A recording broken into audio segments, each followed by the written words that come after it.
निवडून येण्यासाठी आहे, निवडून आलेलेच आहेत त्यांच्यासाठी सगळ्याची गरज नाही.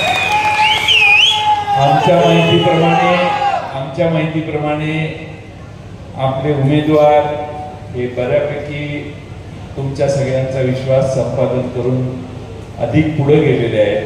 ते नक्की उद्याच्या निवडणुकीत निवडून येतील असा मला विश्वास आहे. अनेक मुद्दे आहेत, अनेक प्रश्न आहेत. बहुतेक सगळ्या मुद्द्यांची तुम्हाला जाणीव आहे, पण शिवाजी महाराजांची जन्मभूमी जुन्नर आहे आणि 5 धरणांचा शेतीनं समृद्ध असणारा हा तालुका, एवढी 5 धरणं एका तालुक्यात असणं कुठलाही महाराष्ट्रात दुसरा तालुका नाही. आणि ही पुण्याई यशवंतराव चव्हाण साहेबांच्या विचारातून पवार साहेबांच्या मुळे या ठिकाणी घडलेली आहे. त्यामुळे या सगळ्या संपन्नतेचं मूळ आहे की आपले नेते शरद पवार साहेब आहेत. हे कधी हा तालुका विसरलेला नाही. आणि म्हणून आपण नेहमीच या सर्व धरणाची निर्मिती ज्यांनी केली त्या सर्वांना आणि विशेषतः पवार साहेबांना नेहमीच मानत आलो. या मतदारसंघात जेव्हा जेव्हा पवार साहेबांनी हाक दिली तेव्हा तेव्हा हा मतदारसंघ पवार साहेबांच्या मदतीला उभा ठाकला. काल परवा लोकसभेच्या निवडणुका झाल्या आणि आपण 51,000चं मताधिक्य या मतदारसंघातून अमोल कोल्हे साहेबांना दिलं. आमच्या पक्षाकडे यंदा सगळ्यांनीच उमेदवारी मागितल्या. आज जे समोर उभे आहेत त्यातल्या 2 जणांनी आमच्याकडे उमेदवारी मागितलेल्या आहेत. ते सांगायचे पवार साहेबांचा आशीर्वाद असल्याशिवाय आम्ही निवडून येत नाही, म्हणून आम्ही तुमच्याकडे उमेदवारी मागतो. हे नक्की आहे की पवार साहेबांचा आशीर्वाद असल्याशिवाय जुन्नरला विधानसभा निवडणूक लढवता येत नाही, विजयी होता येत नाही. तो आशीर्वाद आता आपल्या शेरकर साहेबांच्या मागे आज उभा आहे.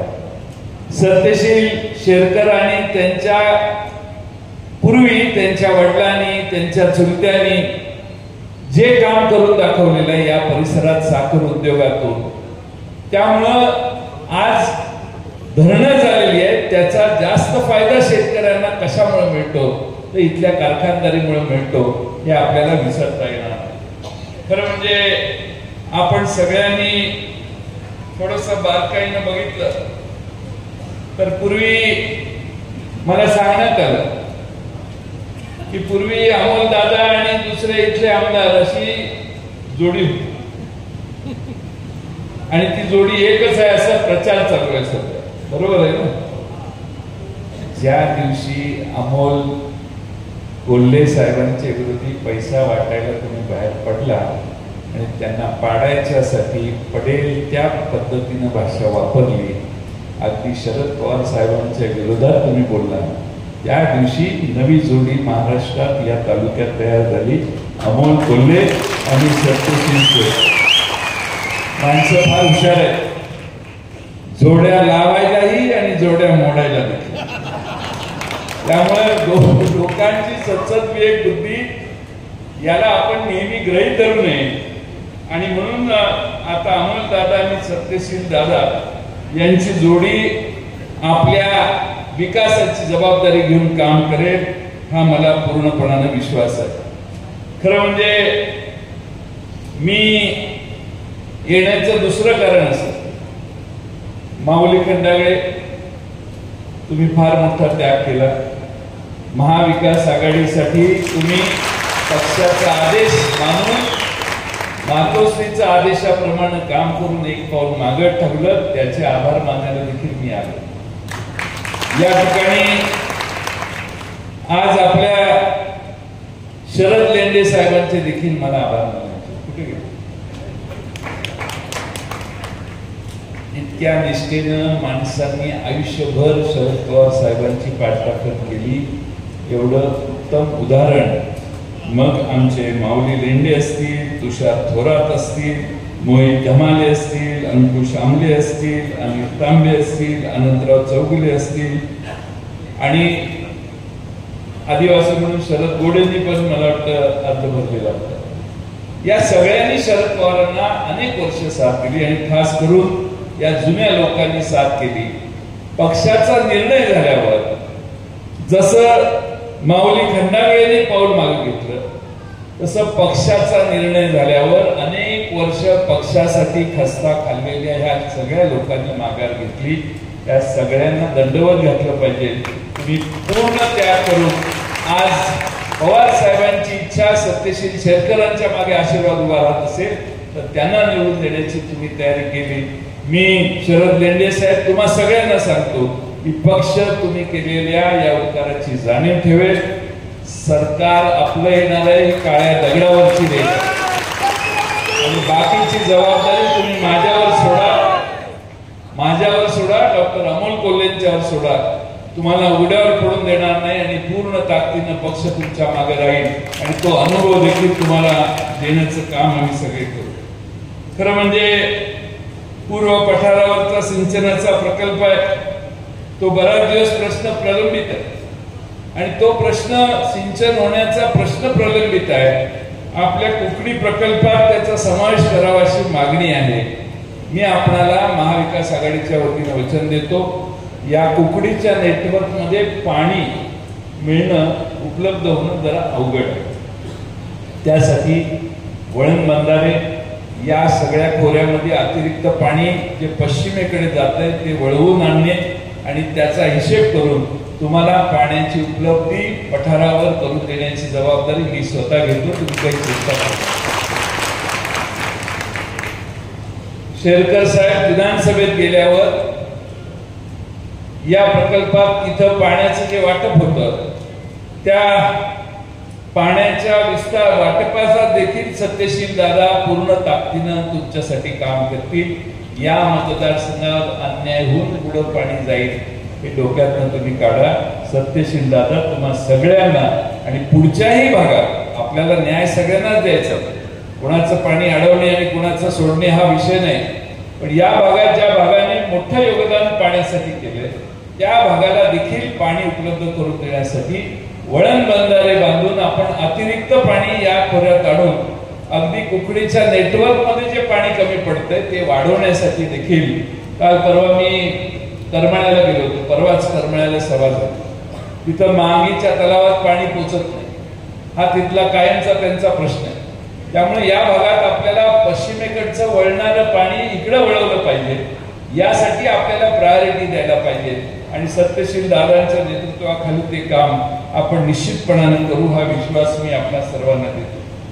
बिबटचा प्रश्न आहे तो प्रश्न काही सध्याच्या सरकारने घोषणाच केल्या पण तो काही सुटलेला नाही आणि राज्याचे वनमंत्री सांगतात की जयंतराव बिबट बरोबर राहायची आता सवय लावून घेतली पाहिजे.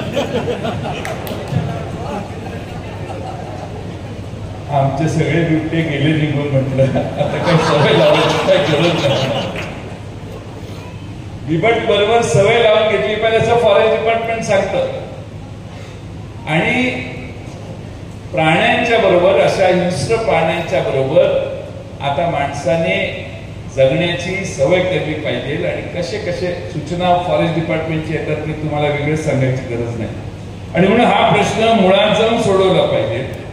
या मतदारसंघामध्ये आदरणीय पवार साहेबांनी कृष्णराव मुंडे आदिवासी समाजाचे नेते त्यांना विधानसभेला उभा करून पूर्ण ताकदीने एकेकाळी निवडून आणले. याच मतदारसंघातल्या आदिवासी समाजातल्या नेत्यांना जिल्हा परिषदेचं अध्यक्ष करण्याचं काम देखील केलं. त्यामुळे इथं सर्व समाजांना बरोबर घेऊन जाण्याचं काम आदरणीय पवार साहेबांनी अतिशय प्रभावीपणाने केलंय हे मित्रांनो आपल्याला विसरता येणार नाही. प्रश्न अनेक आहे. महागाई हा एक नंबरचा प्रश्न आहे. तुमच्या खिशात या दिवाळीला किती कोशिश लागली मी वेगळे सांगायची गरज नाही. ही महागाई कशामुळं तर भारतीय जनता पक्ष आणि त्यांच्या मित्र पक्षांमुळं हे आता महाराष्ट्रात नाही देशात आता सगळ्या लोकांना कळलं.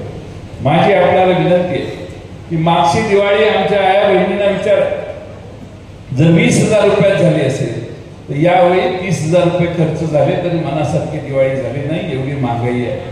तेलाचा डबा 500 रुपयाने वाढला. सगळ्या वस्तू महागल्या घर कसं चालवायचं हे महाराष्ट्रातल्या प्रत्येकाच्या समोरची समस्या या दिवाळीत होती. महागाई कमी का काय याच्यावर जीएसटी लावला. 28% जीएसटी गेला. 28% जीएसटी गेल्यामुळं साध्या गोष्टी महाग झाल्या. 2 चाकी खरेदी करायला गेला तर 28% तुम्हाला कर भरावा लागतो. पण हेलिकॉप्टर खरेदी करायला गेले जगन्नाथ शेवाळे चुकून, तर जगन्नाथ शेवाळेनं 5%च कर. 2 चाकी खरेदी करायला 28%, पण श्रीमंत माणसाला कर भरायचा असेल त्याचा प्रसंग येतो त्यावेळी त्याला 5% कर. ही या देशातली चुकीची राजनीती, चुकीची अर्थनीती, याला आपल्याला उत्तर देण्याची गरज आहे. आज महाराष्ट्रामध्ये प्रचंड मोठ्या प्रमाणात आपल्या सगळ्यांकडून कर गोळा केला जातो. तुम्हाला माहिती आहे की नाही माहित, यामध्ये आकडे प्रकाशित झाले. मागच्या एका महिन्यात 30,000 कोटी रुपये एका महिन्याला महाराष्ट्र कर भरतो. दुसऱ्या राज्यांचे आकडे बघितले 11,000, 8,000, 6,000, 7,000, 9,000. एकटाच महाराष्ट्र असा आहे की जो 30,000 कोटी रुपये सरकारी तिजोरीत भरतो दर महिन्याला, केंद्र आणि राज्य सरकारच्या मिळून. आणि त्यामुळे आम्ही आमच्या महाराष्ट्रातून एवढा कर देत असताना महाराष्ट्राकडे आमचं सरकार होतं त्यावेळी दुजेपणाची वागणूक देणारं दिल्लीत बसलेलं सरकार हे आजही महाराष्ट्राला दुजेपणाची वागणूक देते. हे मित्रांनो विसरू नका. अनेक प्रकल्प गुजरातला गेले, तुम्ही हे सगळं ऐकले. 17 प्रकल्प महाराष्ट्राच्या बाहेर गेले. फॉक्सकॉनचा प्रकल्प गेला. मी विधानसभेत विचारलं सरकारला, अरे असं कसं करताय? एकनाथ शिंदे म्हणते, जयंतराव कालच मी मुख्य पंतप्रधान आमचे नरेंद्र मोदी साहेब यांना भेटून आलो आणि मोदी साहेबांनी मला सांगितलेलं आहे की तुम्ही काही चिंता करू नका, ह्याच्यापेक्षा मोठा प्रकल्प आम्ही तुम्हाला देऊ. म्हटलं कधी? जयंतराव काळजी करू नका, मोदी साहेब बोलले की होतच ते, आता होईल. तर ठीक आहे, वाढ बघतो. ह्याच्यापेक्षा मोठा प्रकल्प एकनाथ शिंदेची टर्म संपली तरी आला नाही.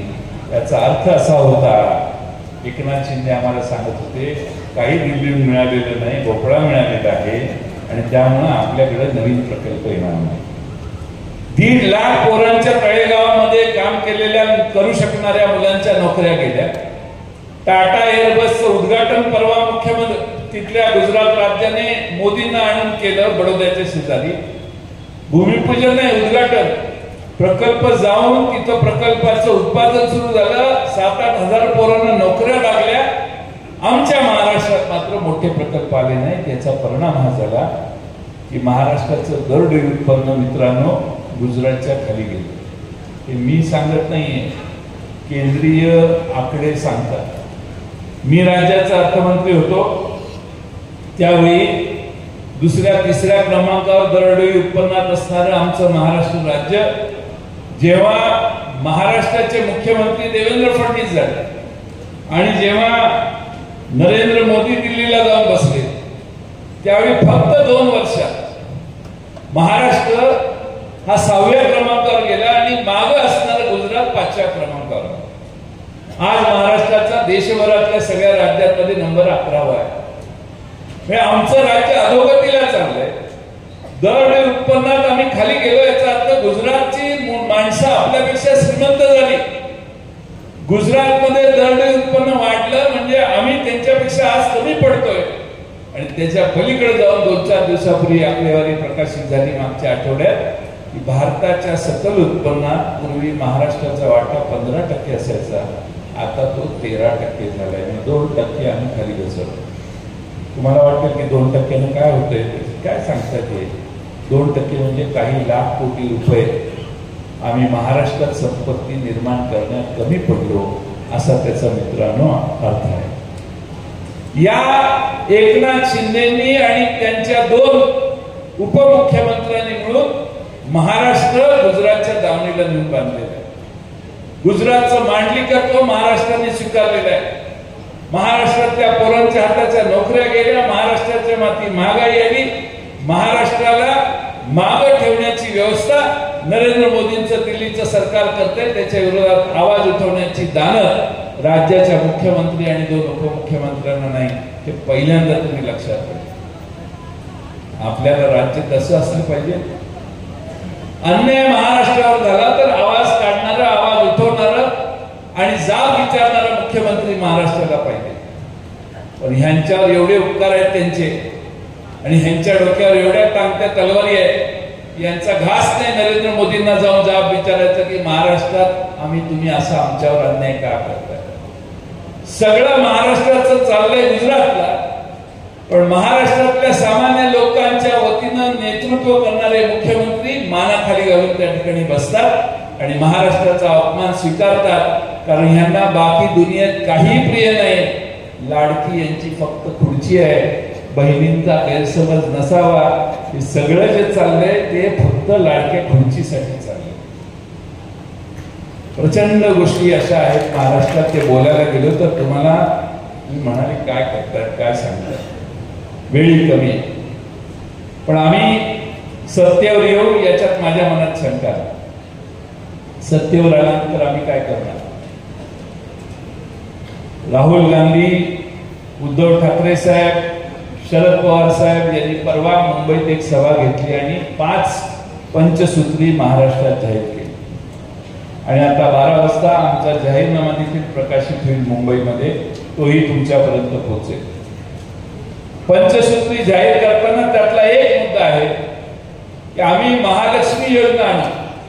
महालक्ष्मी योजनेमध्ये आमच्या महाराष्ट्रातल्या भगिनींना 3000 रुपये महिन्याला देण्याची व्यवस्था आमचं सरकार करेल.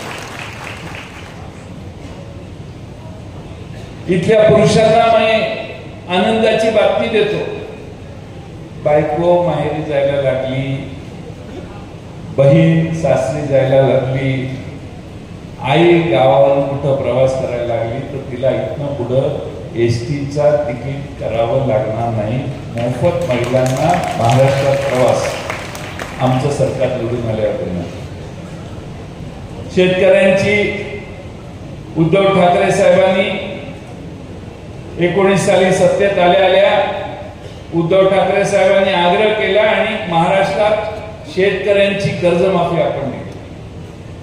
आमच्या लोकसेवेच्या पंचसूत्रीमध्ये आमचा 3रा मुद्दा आहे की आम्ही सत्तेत आल्या महाराष्ट्रात पुन्हा एकदा शेतकऱ्यांची कर्जमाफी देण्याची व्यवस्था आहे. आता हे आम्ही जाहीर केल्यानंतर देवेंद्र फडणवीस फिरून सांगतायत की नाही आम्ही पण देणार आहे. आम्ही जाहीर केल्यावर तुम्ही कसं काय जाहीर करू शकता? आमचं सरकार येणार आहे, त्यामुळे आम्हालाच ती कर्जमाफी द्यावी लागेल आणि त्यासाठी देखील महाराष्ट्रातल्या शेतकऱ्यांना दिलासा देण्याची मानसिकता ही आमची सगळ्यांची आहे. युवकांच्या बेरोजगारासाठी 4000 रुपये महिना बेरोजगार भत्ता आणि सगळ्यात महत्वाचं म्हणजे जात निहाय जनगणना आमचं सरकार आल्यावर आम्ही करणार आहे. जात निहाय जनगणना ज्यावेळी होईल ना त्यावेळी लहान लहान छोट्या छोट्या समाजाची महाराष्ट्रात लोकसंख्या किती आहे त्या सगळ्यांना महाराष्ट्राच्या तिजोरीतून त्यांचा योग्य वाटा, मिळणाऱ्या नोकऱ्यांच्या मध्ये त्याच्या वाट्याची योग्य अशी संधी आणि महाराष्ट्राच्या विकासात त्याचा तेवढाच सहभाग ठेवण्याचं काम हे आपलं सरकार भविष्य काळात करेल. जाती जातीमध्ये वाद तणाव सगळे महाराष्ट्रातले बंद होतील आणि त्यासाठी 50% वर आरक्षण देण्याची कल्पना आम्ही सगळे मान्य करतो. मला हे कळत नाही की नरेंद्र मोदी साहेब 50% आरक्षणाची मर्यादा वाढवायला का घाबरतात, त्यांना काय अडचण? मला असं वाटतंय की 50% आरक्षण मर्यादा वाढवली नाही की जाती जातीमध्ये वाद कायम चालू राहतील आणि त्याच्या विरोधात आवाज उठवण्याचं काम आमचं उद्या येणारं नवीन सरकार करेल आणि केंद्र सरकारला ही 50% आरक्षण मर्यादा हटवण्यासाठी आमचं सरकार प्रयत्न करेल हा विश्वास तुम्हा सर्वांना आम्ही या ठिकाणी देतो. आज या निमित्ताने आपणा सर्वांना माझी जाताना विनंती आहे की या ठिकाणी छत्रपती शिवाजी महाराजांच्या भूमीमध्ये छत्रपती शिवाजी महाराजांचा इतिहास बदलणाऱ्यांना काय प्रायश्चित्त आपण देणार याचा पुढच्या 8 दिवसात तुम्ही विचार केला पाहिजे. परवा अमित शहा आमच्या भागात आले. अमित शहा म्हटले रामदास स्वामींनी सगळ्या युवकांना संघटित केलं आणि छत्रपती शिवाजी महाराजांना बळ दिलं. असं काय झालं तर रामदास स्वामींचं त्यांचं स्थान आहे, आमचं काय त्याच्याबद्दल मत नाही. पण छत्रपती शिवाजी महाराजांच्या मागे रामदास स्वामींनी ताकद उभी केली आणि मग छत्रपती महाराज शिवून झाले आणि त्याने रणांगण मारलं. हा चुकीचा नरेटिव्ह महाराष्ट्रात निर्माण करण्याचं काम आणि छत्रपती शिवाजी महाराजांचं महत्व कमी करण्याचं काम जर कोणी करत असेल तर हा महाराष्ट्र ते खपून घेणार. मी मगाशी तुम्हाला गुजरातचं उदाहरण दिलं. लहानपणापासून आपण सगळे शाळेत वाचतोय छत्रपती शिवाजी महाराजांनी दोनदा सुरत लुटली. पुस्तकात लहानपणी आम्ही ऐकले वाचले. सगळ्या इतिहासकारांनी हेच लिहिलंय. कुठल्याही इतिहासकारांनी असं लिहिलं नाही दांगट साहेब छत्रपती शिवाजी महाराज फिरायला सुरतेला गेले, 4 दिवस तिकडे मुक्काम केला आणि मागे आले, असं कुठल्या इतिहासात नाही. ब्रिटिशांनी देखील अशी नोंद केली. छत्रपती शिवाजी महाराजांनी सुरतेवर हल्ला केला, सुरत लुटली, एकदा नाही दोनदा लुटली. पण देवेंद्र फडणवीस सांगायला लागले छत्रपती शिवाजी महाराजांनी सुरत लुटली, हे चुकीचं बोलू नका. छत्रपती शिवाजी महाराज सुरतेला गेले होते, सुरतेवर त्यांनी हल्ला केला, पण सुरत लुटली हे बोलू नका. का अमित शहाना वाईट वाटेल. तिकडं आमच्या मराठी मुलकातल्या राजाने जाऊन हल्ला केला आणि त्यांची लूट केली, अमित शहाना वाईट वाटेल, नरेंद्र मोदींना वाईट वाटेल. अरे किती त्या गुजरातच्या पायावर पडून जोडून घेऊन तुम्ही त्यांना मस्का मारता, ह्याला काही मर्यादा ठेवा. ह्याच्या पलीकडे जाऊन सांगतो, मालवणला पुतळा उभा केला महाराजांचा, मोदी साहेबांनी उद्घाटन केलं. 8 महिन्यात तो पुतळा कोसळला. छत्रपती शिवाजी महाराजांचा स्वाभिमान नसणारा महाराष्ट्रात एकही माणूस नाही. का कोसळला? एकनाथ शिंदे म्हणतात वाऱ्यामुळं फार स्पीडनं जोरात वारं होतं म्हणून वाऱ्यामुळं कोसळला. मी दुसऱ्या दिवशी गेलो बघायला काय झालं. एक नारळाचं झाड पडलं नाही, एक आंबा पडला नाही, आंब्याचं झाड पडलं नाही. मी म्हटलं ए बाबा मी कुठून वारं आलं? ते म्हटलं इकडं आलं. पुतळा कुठून पडला, कसा पडला? ते म्हटलं इकडच्या बाजूला वारं आलं, पण वारं येतं त्याच बाजूला पुतळा पडला. इकडं पडायला पाहिजे तर इकडं पडला. वारं ज्या बाजूने आलं त्या बाजूला जर पुतळा पडला तर वाऱ्यामुळे नाही तर कमकुवत भ्रष्टाचाराने उभा केलेला तुम्ही पुतळा हा तुमच्या पापाचं प्रतीक आहे. छत्रपती शिवाजी महाराजांचा पुतळा उभा करताना देखील पैसे काढायचा उद्योग तुमच्याकडून झाला आणि हे पाप कुठेही फेडता येणार नाही. त्याचं प्रायश्चित्त महाराष्ट्र तुम्हाला 20 नोव्हेंबरला मतदानाच्या रूपात देईल. महाराष्ट्रभर तुतारी वाजवणारा माणूस, मशाल आणि हात सर्व ठिकाणी निवडून यावेत अशी व्यवस्था तुम्ही सगळ्यांनी प्रयत्नपूर्वक करा, एवढीच विनंती तुम्हा सगळ्यांना करतो. बोलण्यासारखे बरेच विषय आहेत पण मला अजून 5 सभा आहेत, त्यामुळे मी जास्त वेळ बोलत नाही. इथे यायला उशीर झाला तर मी हेलिपॅड मध्ये जवळजवळ 1.5 तास उभा होतो, पण तिकडनं हेलिकॉप्टर उडायला परवानगी लवकर मिळाली नाही म्हणून थोडासा वेळ झाला. याबद्दल तुमची सगळ्यांची दिलगिरी व्यक्त करतो. पुढची सभा सत्यशील शेरकर यांच्या विजयाची असेल त्यावेळी उरलेलं भाषण मी करतो. धन्यवाद.